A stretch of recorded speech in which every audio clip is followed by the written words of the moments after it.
And you've heard like Graham and Leanne, we don't even think about it. They naturally presuppose 100% selling finance. They naturally presuppose delayed fees for accountants and lawyers. And these are just things that have become part of their life in just 5-6 years. Of course, they've been successful doing it. I've got guys that have been doing 7-8 years that still aren't successful until their 8th or 9th year. I'm not suggesting that. But again, the only guarantee is if you quit, I guarantee you're not going to be able to do it. We had one person back in the 90s win the lottery. Okay. And so it wasn't that much money, but I mean, they fell off the wagon and then the lottery money was gone in 3 or 4 years. We have had 4 or 5 women that have married billionaires.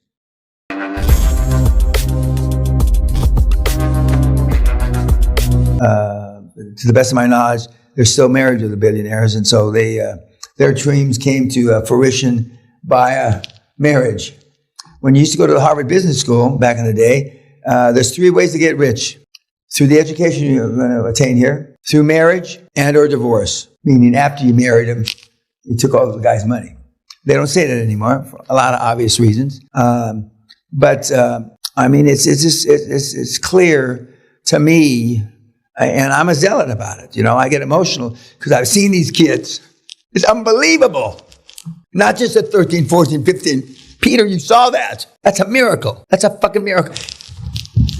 When you take a guy in 7 months, 20,000 pounds into $70 fucking million, you are God. Nobody in the fucking world, nobody in the fucking planet has done that. And I've done it time after time after time after time for almost 29 fucking years. And I'm now just getting recognition. I'm an overnight success after 28 years, which slays me. But that's why I know I'm going to turn around fucking Angus first, Scotland second, and Britain third.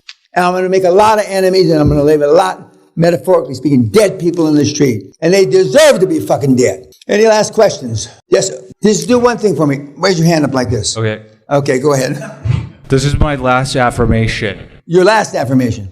I have complete faith in QA and just fucking do it. Correct.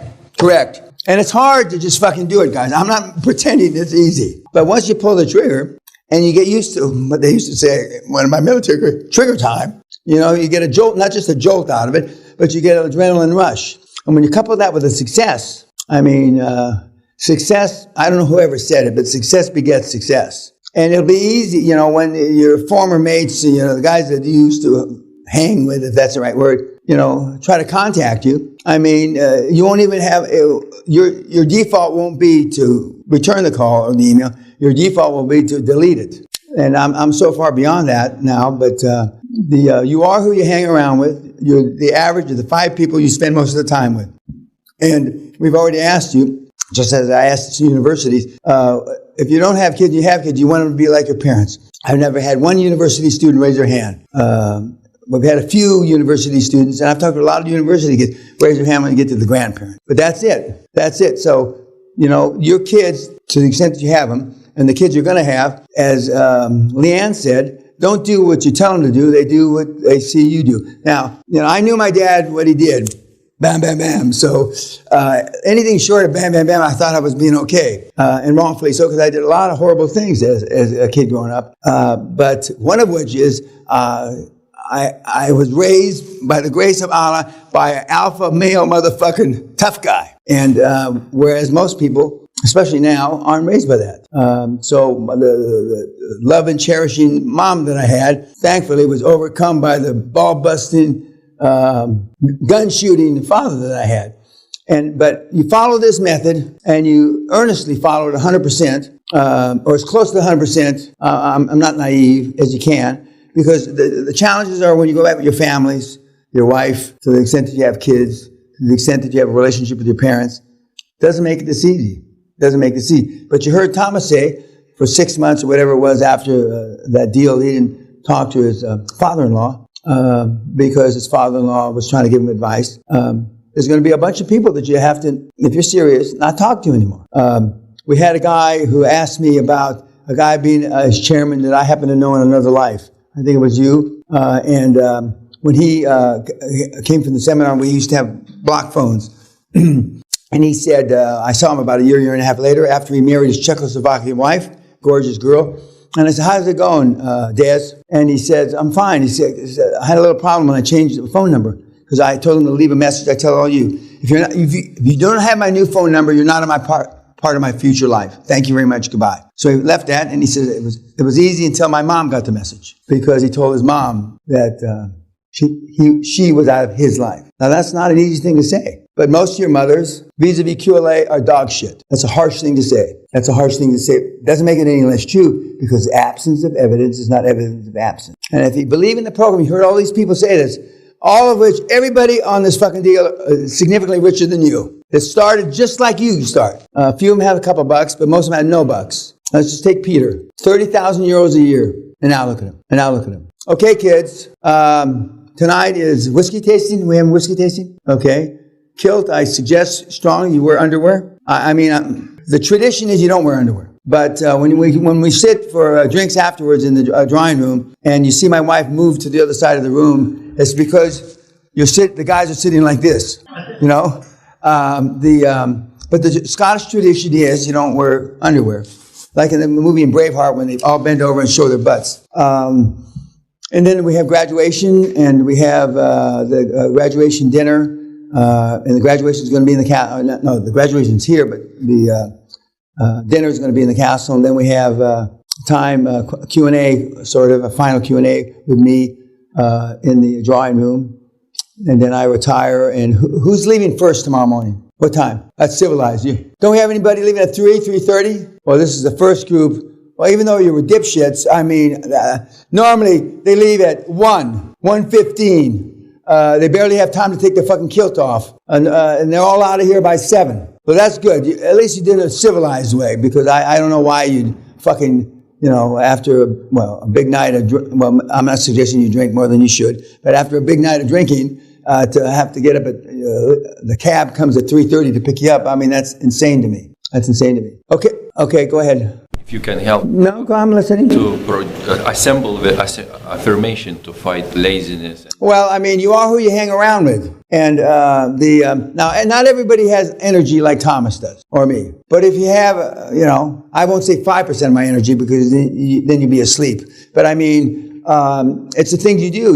I told you already, you should exercise. Okay, at least 30, 45 minutes, maximum an hour a day.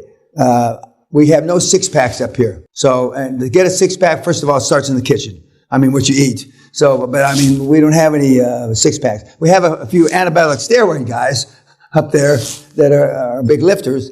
But it's, you got to expend, every morning you're going to get up, you're not going to feel like doing this. I assure you. Every morning I get up, I don't feel like doing it. But I have a regimen that I force myself. I do some exercises to get the blood running. But I don't exercise really until late afternoon. You're going to break up your day, the time that you're the most productive. Some people are morning people, some people are afternoon people, some people are night people. I'm all the day. I don't have any differentiation in my energy level.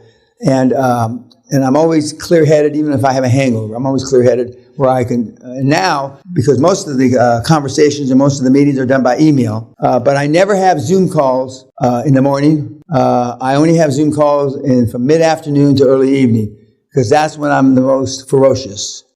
I'm twisted steel and panther piss, and I know it. Although I sound ferocious at other times, but I'm most focused, point on, from about 4 o'clock in the afternoon to 8 o'clock at night. And then I'm firing on all cylinders. Some part of the day, you're like that. Whatever part of the day it is. If you already know, fine. If you don't know, figure it out. I used to figure it out as how many yeses do I get in sales at what period of the day. And for me, it's always been 3, 4 o'clock in the afternoon till early evening. I never took no for an answer, no matter what the fucking time was. But not everybody bought. But I knew that I was on all cylinders.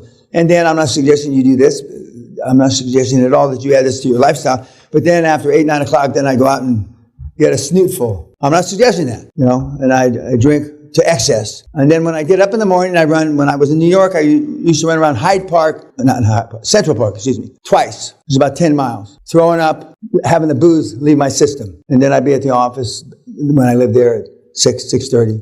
So I developed a system. You can alleviate the alcohol part of your system But I knew when I'd have late afternoon institutional meetings, early evening meetings. I didn't like dinner meetings; they're a waste of time. I don't like lunch meetings, and I don't like breakfast meetings. They're all a waste of time. But they become part of the modus operandi of business. The most you're going to have is Starbucks meetings. That's it. If you have to take a guy out to lunch to convince him of any of these things, you're wasting your money. You're not doing it right. If you have to, God forbid, you have to take out a guy for dinner, something's wrong. You're not following the scripts. If you have to meet, I've met people for breakfast when I was young. I have a cup of coffee, and they're buying. Remember, you're not buying these people meals. Those are not prospects. Those are suspects. Because they'll go to breakfast with you or lunch. That doesn't mean they're going to fucking buy, does it? But you're hoping because you want to be liked. Josh Kim used to stack them up at Starbucks just inside the loop, as I recall. 8, 10, 12 people that he's going to buy their business. Or 8, 10, 12 people he's interviewing for the board. Does that sound like the way you would have done it? No.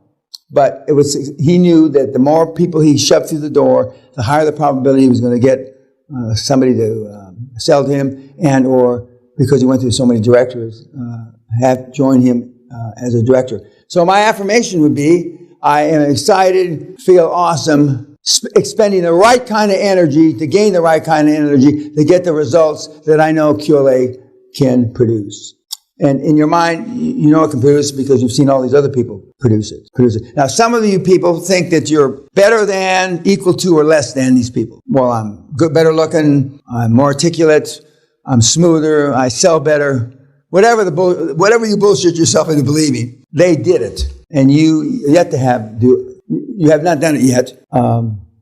But you will, and you should. When you get up in the morning, listen to something on my tapes. You should, first of all, be listening to your affirmations. You should be listening to the tapes, when you're at the gym. You should when you're in a cab or a car. And the more you listen to this, the more it will become your new default. I don't know if Kat or EJ walked in but certainly the rest of the staff. I'm watching myself and I'm crying. I love hearing myself. When you get to the point that nobody loves you more than you, see, most of you don't like yourselves. When you look in the mirror, you don't like what you see. Either because you're an ugly fuck, and there's a few of you that are ugly fucks, you need plastic surgery, the first thing you do is you get some money. But you don't like what you look like because of what you've not accomplished. It's like Graham was very honest. He said, I was embarrassed to come to hardcore. You heard him say it. I felt a fraud. So some derivation of that is where you are.